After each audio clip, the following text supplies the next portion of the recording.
Hello, I'm Tian Wei, and welcome to the CEO Roundtable on the side of the second China International Import Expo. And I'm joined by two panelists coming from different companies and certainly have been demonstrating their confidence in the China market and the world at large. I'm happy to be joined here by Alexa Dembek, who is the Senior Vice President and Chief Technology and Sustainability Officer of DuPont. What a pleasure to see you here in Shanghai. Thank you. I'm thrilled to be here today. Thank you so much for joining us. And Mr. Feng Huo, who is the Agilent Vice President. Welcome as well. Thank you. Thank you. You know, what is it that you can tell people around the world about what you just experienced over the past few days here at the second China International Import Expo? Alexa, you want to go first? Sure. I can't wait to tell people about the vibrant atmosphere, about the focus on collaboration, on innovation, and with President Xi's opening remarks yesterday on the need for sustainability. Really an exciting time. Innovation, cooperation, sustainability. That's the key word you got over there. Very important. What about for you, Mr. Huo? Yeah, I would like to talk about CIIE first. Everybody knows in the last couple of years, everybody observed economic globalization is a little bit slowing down. This time, Chinese government, announced CIIE since last year. This year is second year, which should be a very good sign of China committed to keep opening up to outside world. Well, that's exactly the word the Chinese President Xi used at the very beginning of the CIIE at the opening ceremony, and also focusing on intellectual property to your company. I guess that is extremely important because you're focusing so much on sustainability and innovation. DuPont. It is, absolutely. So for DuPont, our mission is empower the world with the essential innovations to thrive. Isn't that fabulous? Well, I'm sure it is. That's why you're with the company. That's right. And it comes from sustainability, it comes from technology, it comes from innovation. And all of that relies on partnership, relies on our ability to drive intellectual property and to have collaboration across our companies and countries. I did notice you use the word partnership because right now people say, oh, there's a threat, possibly not partnership, but rather decoupling. I'm not sure whether from a business leader's perspective, how do you see that? Oh, I think from a business leaders, we know that in order to innovate, we need points of view from all over the world. We need to have local customer needs in China. We need to have local customer needs everywhere. So I think the spirit of partnership will prevail. What is the local customers' needs this time you have noticed? Well, I think there are some big themes that we're focusing on. Like what? Connectivity and mobility, healthy living, urbanization and safety, and environmental protection. And I think those needs are very real. They all require development. They all require innovation. Right. Agilent also is a technology company. Yes, innovation is a DNA of Agilent technology. Every year we spend 8% of our annual revenue in R&D. So we basically, our growth is all driven by innovation and R&D as well. You just mentioned the IP as well. We are concerned IP protection very, very much. But good news is Chinese government is making significant progress in IP protection. What do you mean for by everyone? Progress? Actually, just... Is it because you are sitting here in the studio of CGTN in China Central TV and that's why you say nice things? Yes, just in September 1st, we had a press release with Chinese government fair treatment. We just got very good settlement of IP protection case in China, so which make a company feel more comfortable and confident about China's policy in IP protection. I see. He has his own case studies to work on, but what about for your company? So how is that communication going on, let's just say, between business community, yours, for example? Well, it's very similarly, we're also interested in making sure we maintain intellectual property. One of the important ways that we do it is by building our innovation centers out. We have a major innovation center in Shanghai. Actually, we have a reopening of it, a bigger, broader center tomorrow. Through that, innovation comes from many places. It comes from market intimacy, understanding needs, as well as IP. So I think that collection together is what helps us to make sure we can be successful in China. But what's likely to be the the near future situation when negotiation probably is still going on, when you have still elections going on in the United States? Will there be more China's innovation for the China market, a U.S. innovation for the U.S. market? How does that work? Typically our innovation is very global in Yes, terms indeed. of technology development, but then we apply it locally to solutions that customers here need. So for example, on connectivity and mobility, we're very involved in new materials development for 5G, which we know is important in the China market. So new materials developed globally, applied locally. Very important. 5G, almost like a sensitive word these days, even though it is the ultimate technology probably we need to use in the future. How do you look at that? Companies that are involving in some kinds of political debate inside the United States, at least coming from China. What do you say, Alexa, about that situation? How are you tapping into the potential of 5G? We focus on what we can control, and what we can control is our innovation pipeline into Yes. new materials. What are the innovation pipeline? Help us to understand it. So for example, in healthy living, our ability to deliver new probiotics, new natural food ingredients, those are all market needs that we know exist in China. So all of our innovations are against what we can develop globally and then provide locally. What about 5G, since you mentioned about that? What is that channel, as you just said? So for 5G, the important part there is to develop new materials to allow the end users to implement 5G. So we're all about materials development and the ability to do that everywhere. What are some of those materials you're looking at? So in order to enable 5G, we need high-speed, high-frequency materials. Sure. So actually changing the polymers to deliver new material sets that will enable 5G. So you see huge potential market here in China about that, and as a result of it, all over the world. Around the world. I think it's a trend that's undeniable around the world. Everyone wants faster communications.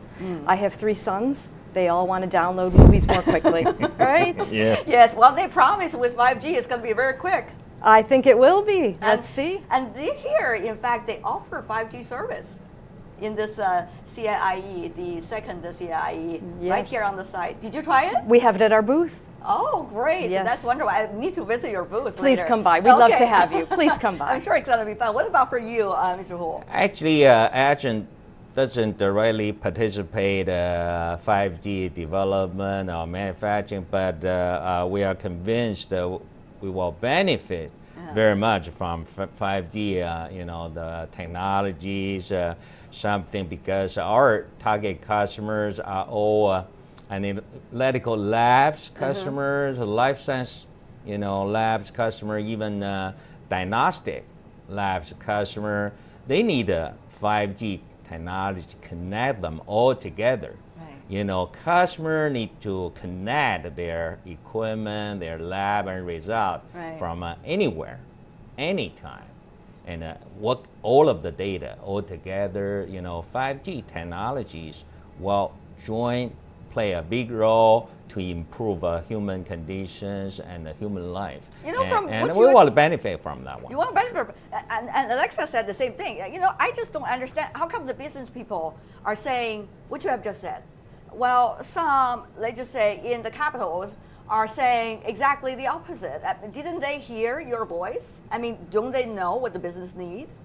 Well, I think from a smart technology perspective, we both really agree that smart technologies are the future, whether it's smart healthcare, whether it's smart education, whether it's smart and connected laboratories, which we both have a lot of passion on. Yeah, sure. So I think the technology development to enable that is really important, and it's part of sustainability.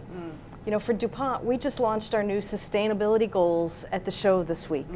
And what we're excited about is the ability to deliver these technologies, improve sustainability and sustainable development for the world. But I still don't understand how come, once again, the business have almost a very united voice about tap into the latest technologies. It's going to help business. It's going to help customer-oriented services. But on the other hand, you heard exactly an opposite voice saying, national security, this and that. How do you see this very different voice? That's what I'm curious about. Alexa, you want to talk a little bit about that, or Mr. Huo? Please, go ahead. Yeah, for sure, some uncertainties you mentioned beyond, the control of the company business. control. Exactly. Exactly. Exactly. We, for sure, we are crossing our fingers to break those uncertainties will not be lasting too long. And on the other side, we believe there will always be some uncertainties from time to time, which are inevitable. As a business, from a company perspective, as a number one, we always wish market environment condition become better. Yeah. But on the other side, we will continuously focus on our innovation, focus on our innovation, operational efficiency, to hopefully we can pass through the uncertainties. And we believe our customers will have similar journey as well. How we can help our customer to improve their efficiency and there's such kind of uncertainty. And meanwhile, aim on the bright future. That is our way. It seems like you're trying to suggest, let's clean our house first to prepare for the better future. Is that what you're trying to say? Sure. Is that the right strategy? Absolutely. It's what we focus on. We do what we do best, which is innovation. Both companies, we're big innovators. We focus on what our customers need, and we focus on delivering it even faster. So I think speed is so important today. Certainly that's DuPont's experience, and I'm sure it's Agilent's experience as well. Speed is important. That's why, should we be patient about what's going on right now, or should we really speak up and try to interact so that we can overcome this hiccup or maybe a storm? We never know. Mr. Huo, what do you think? Yeah, if you look at China, even under big uncertainties which are beyond our control, but we still, some fact, we're still strongly convinced that number one, China is the largest single country economy. That is a fact. Nobody can ignore China market. That's our takeaway. Here's a testimony of that, CIIE, of course. Second fact is even GDP, maybe slowing down quite a bit. For example, 5%. I'm not going to make a projection of China economy, but just say 5%. But if you look at around the world, 5% is still outstanding GDP growth rate. If we consider second largest single country economy, that's a huge. So there's no doubt about it for many MNCs like Agilent, DuPont will continue to focus on China. So here's the thing, I really want to ask you about this. Is this only perception that we have to deal with? Or is this something much bigger than perceptions that we have to deal with? Ms. Dembek? Well, I think what we're dealing with right now is making sure that we can innovate for our customers, especially in China. That's what we do really well, in all the big areas that we talked about.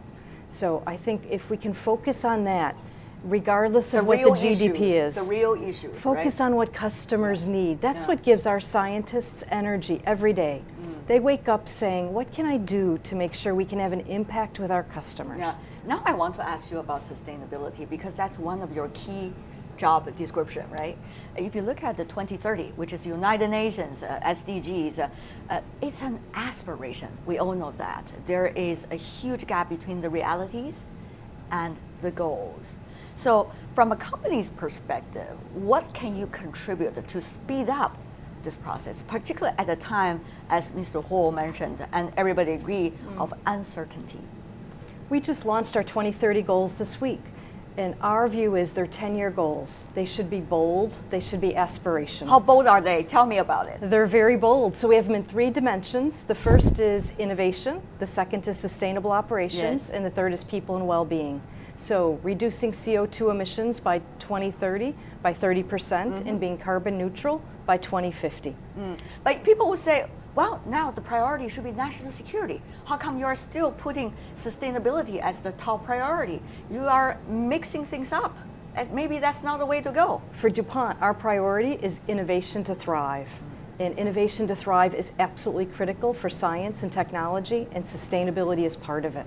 So these things go together to deliver a company and a business strategy that's winning, that solves customer problems, that creates value, not just for DuPont, But the whole point of sustainability is to solve big world scale problems. That is the real national security, isn't it? It is. It comes down to zero hunger, clean water, health and wellness. Right? Those are the real issues of sustainability, and that's where science and innovation matter.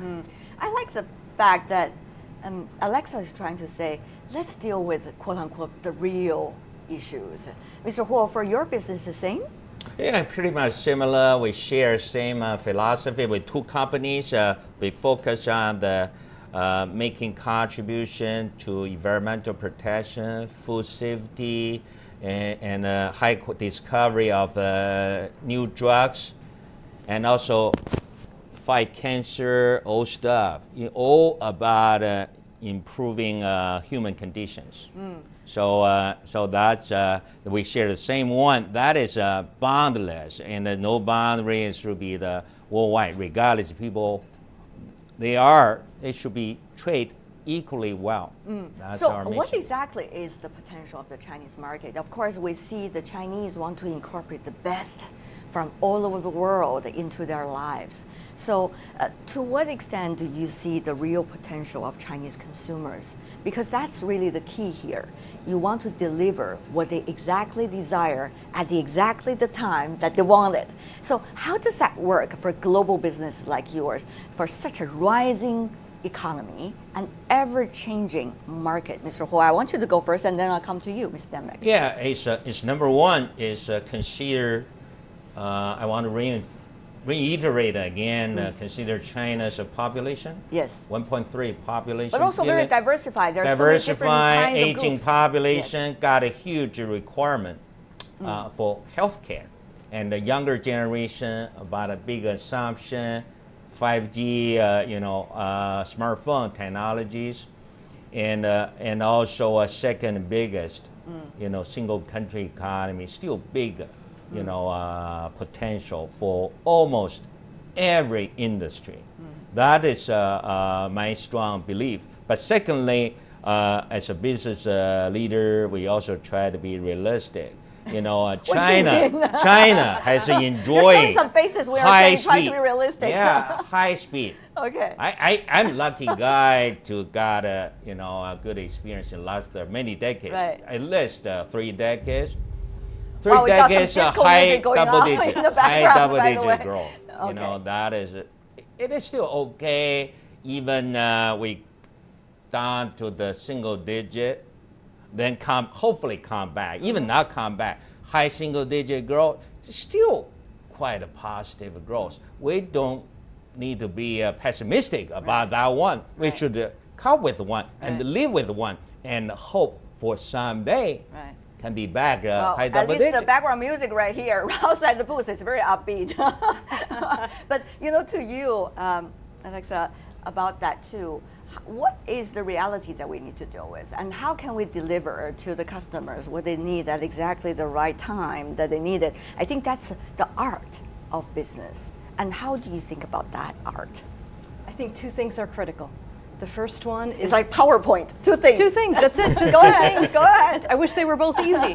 Go ahead. The first is high quality innovations based on what customers need. So really having the right insight to know what to develop, that's critical. The second one, though, is even more important, and it's what we've already discussed. The pace of change is so fast. Yeah. Innovation has to be able to keep in sync. Yeah. And for a materials innovation company like DuPont, we've got to speed up our innovation. And the way to do that is through collaboration. I want to challenge one of the things you just mentioned, Alexa. For example, about the changes and what you just said. It's interesting because it's very hard to think about technologies. They're changing so fast, and the nature of technology sometimes is unpredictable. For example, how could you, in the 1950s and 60s, the early rounds of AI, be able to think about what it is doing right now, right? It's almost impossible. So how would you be able to provide the customers at a time when all the technologies come together and bring them a ready product? That is the art, isn't it? It is. In DuPont, what we talk about, the most important skill today is the ability to learn. How do we learn faster? Because you're right, we can't predict the future. No, you can't. But we can learn and pivot and drive changes much more quickly. How would you learn faster? Well, that's what we're excited about, is the way we learn faster is by relentless collaboration. Collaboration with academics, collaboration with other companies, collaboration with governments. Because together, everyone has a different viewpoint on the perspective that it takes to win. So speed and learning go together, and I think they're ever more important. What are the things that you are learning from the Chinese academic circles? What are the things you're learning from the Chinese business people you're dealing with, from the Chinese government, things who are sitting here in China? Give us some examples. You know, I had great examples today at our booth, and the examples all came in terms of a customer insight connected to speed. So what customers would need much more quickly, and how do we deliver against it? What do they need much more quickly? So we had an example today around our new launch of Kevlar luggage. Very lightweight and rugged. You would love it. It's absolutely fabulous. See, this is a real marketing girl that we're talking to. Yes. But it takes new technology to be able to do that, and we can have partners that can do it locally with speed. So the combination of the two is really powerful. Insights and speed. I think that's what it's going to take to win in the future. Probably it's also similar, if not more, for your company. Yes, and the market changing so fast, customer needs and even behavior changes so fast. Maybe I can give you an example. Is during the high speed, high growth rate era, people make capital investment, very aggressively. But right now they're a little bit slowing down, may focus on more about organizational efficiency, life efficiency as well. So they may need some to buy some services from a company like Agilent, but it used to be they are doing everything by themselves, even the instrument repair. But right now, if you take like a younger generation, because they spend too much time on smartphone, they don't want to do some handmade stuff repair. They need some more professional service providers like us to do things and more effectively help them improve their efficiency. That generates a new business, new solution portfolio from us, and also make whole industry become more efficient as well. It seems that's what smart businesses are about, isn't it? You always find opportunities no matter what exactly the situation or reality you need to deal with. The other thing is about really encouraging innovation. That is a question I guess a lot of people are asking and trying to answer on a daily basis, whether it's for governments or businesses or academias.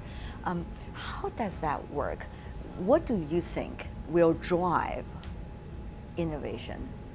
We talk so many areas of innovation, whether it's 5G, AI, just to say a few, and you have genes and other science technologies. How do you think these would work together eventually? What is really driving the real innovation? For me, the most important ingredient in innovation is having a good problem to solve. Once we know what problem to solve, we can focus on that and then bring together all the capabilities that it's going to take to solve that problem. So focusing on growth that's based on really important and valuable problems to solve, customer problems. That's the key. And being able to know and understand what they are. Like a wonderful example around laboratories driving productivity. For DuPont, it's around how are humans more healthful by taking probiotics, for brain health, for digestive health. And then we can develop probiotics to be able to tackle those challenges. So focusing on problems that will have a big difference. And that's the connection also back to sustainability. The UN Sustainable Development Goals, it gives the roadmap. What are all the big problems that the world needs to solve? So it's a wonderful combination, sustainability and innovation. Problem solving, that's the key for Alexa to find the real drive for innovation. What about for you, Mr. I would like to add, 100% agree with the comments. You're making I my would job add so, one more you're making comment my job so, innovation. go ahead. Go ahead. Another factor should be you must to have a diverse team. Diversity will make a lot of creative ideas. Maybe someone will make a company or technology make a breakthrough. You must have a diverse team and open for the different ideas, concept, and even sometimes even the debate. MNC has a unique advantage in that area. We have a global diversity in nationwide, worldwide.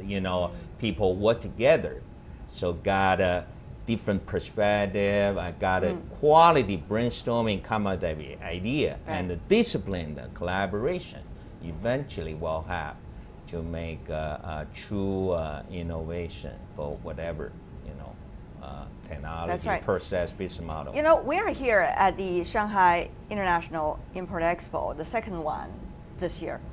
But people are wondering whether this is just an expo. You buy things, you sell things. That was the original belief of what the interpretation of expo is. But now expo is more about platforms. It's about, on this platform, let's think about things that we can do together. Let's exchange ideas and probably even culture. Let's buy things, but also with the mind that maybe there's something more than what we just do right now.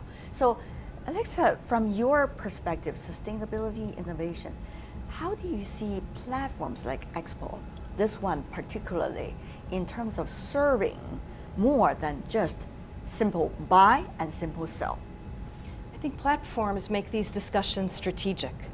And that's what we really want, right? We don't want individual transactional solutions. What we want is to be strategic. And on the platforms, we can now map that back to what are the big problems we're trying to solve. The other thing that I like about this concept is it derives what I'll call uncommon partnerships. Interesting. I think to solve the UN Sustainable Development Goals, which President Xi referenced yesterday morning, to solve them, it requires a lot of different companies, governments, agencies working together. So that's the uncommon partnership. It's really key. I do now agree with you both more, because we really trade CIIE as a great platform from an agent perspective. Not only, we got a business return through signing many contracts with our Chinese customer. And more importantly for us is this platform provide great opportunities for Agilent to engage with our customers, thought leaders, even government officials. Even today's in-depth dialogue on the top media CGTN is a great opportunity to help us develop market insight, customer insight, and eventually, hopefully, give us more inspiration. Well, when you're in the right place, there are a lot of things and also miracles that could happen, right? Absolutely. As simple as that. Before we go, last question for every one of you. The negotiation is still going on. Drag you all the way back to reality. Phase one or not, we don't know. From the business perspective, what do you mean? What do you look at the future is about? Alexa? For DuPont, the future is absolutely all about empowering the world with the essential innovations to thrive. Innovation is critical. We don't focus on the uncertainty, we focus on the certainty. And the certainty is innovation is required for economic growth. And that's what we're committed to. And we so appreciate being part of the CIIE. All right, Mr. Huo? Number one, still very much appreciate, agreement possible. Even phase one. I guess the world is looking I at really that. believe it is good news for China, for sure. For Agilent China, 100%. We don't know, uncertainty will be gone or not, but so far so good. It's better than no agreement. That's my strong belief. Second one is, that is what we cannot control. Right. We are just control our job. Make sure we are doing our job well, serving Chinese customer better than our competition, and then doing our business. Feng Huo from Agilent and Alexa Dembek from DuPont. What a pleasure to see both of you here at the CIIE. Thank you so much for sharing your time. Thank you. Have fun. Yeah, sure. Thank you for so having much. me. Thank Okay. you. And with that, we're running up of our time, but certainly thank you for watching and enjoy this half an hour with our panelists at the ongoing second China International Import Expo. I'm Tian Wei. Bye for now. Thank you. Thank you. Thank you so much. Thank you. Stay where you are until they cut away. Okay.